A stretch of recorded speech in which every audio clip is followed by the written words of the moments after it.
You know, when we think about climate change, the story is so often about reacting, about cleaning up after a disaster hits. But what if a nation could actually get ahead of the storm? Today, we're going to look at how the Pacific nation of Vanuatu is doing just that, building a totally revolutionary model for proactive climate resilience. Look, for a lot of us around the world, climate change can feel like a problem for tomorrow, right? A distant forecast.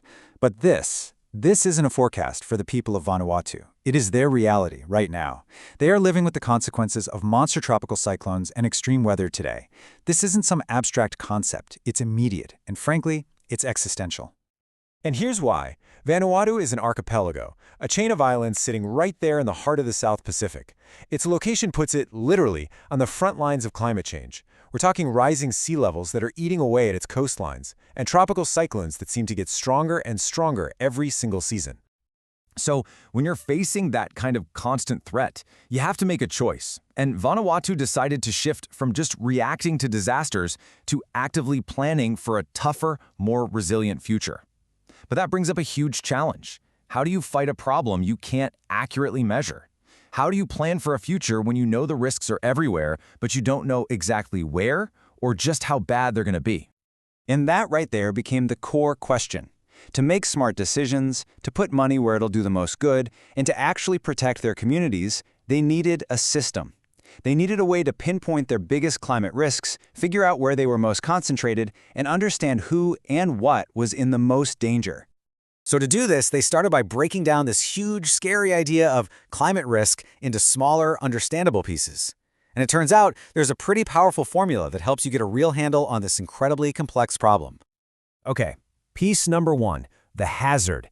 This is the event itself, the physical force of nature. Think of a tropical cyclone or a marine heat wave that just cooks the coral reefs, or that slow, steady crawl of sea level rise. It's the potential threat.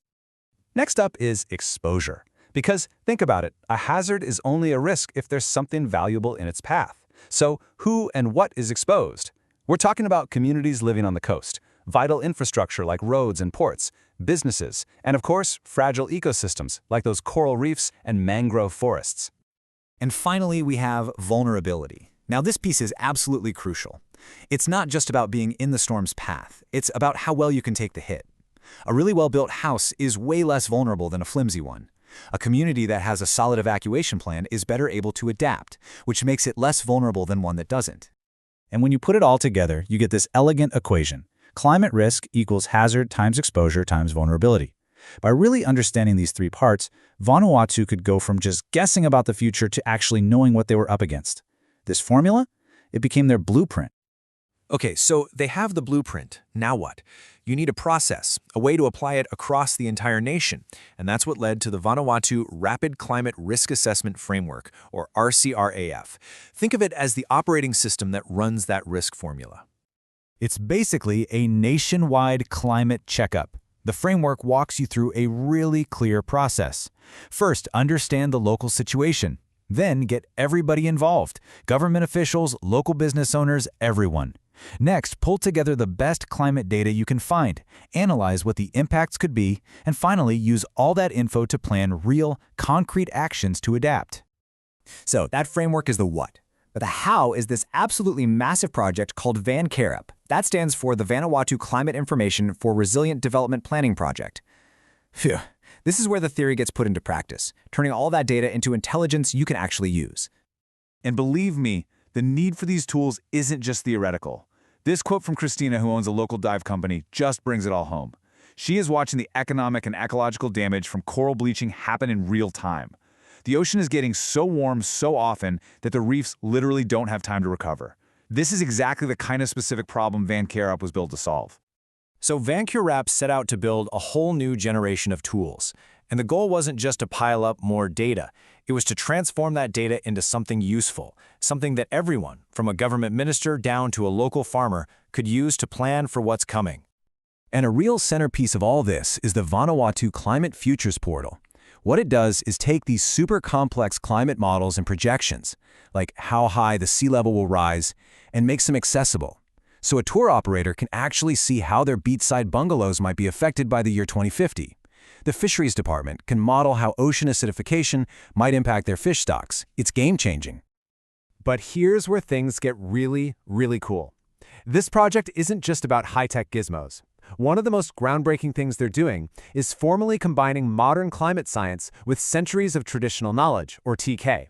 The Vanuatu people have been forecasting weather based on signs in nature for generations, and that wisdom is an absolutely invaluable source of data. And this isn't just some nice idea. They're actually doing it. They've created a national traditional knowledge indicator booklet to write down all this wisdom.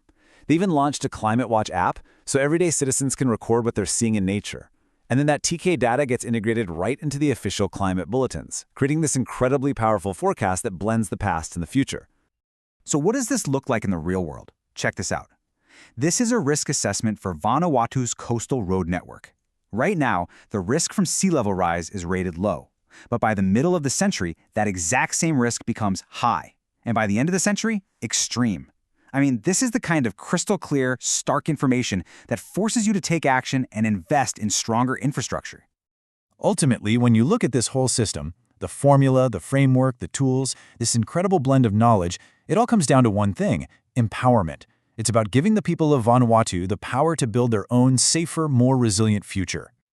And the scale of this is just staggering. In 2023 alone, the VanKIRAP project trained or consulted with more than 21,000 people across the nation. This isn't some top-down directive. It's a nationwide movement to build up skills and knowledge. And all this knowledge is making a real difference where it counts, on the ground. You have farmers getting special weather bulletins tailored for agriculture, so they know when to plant.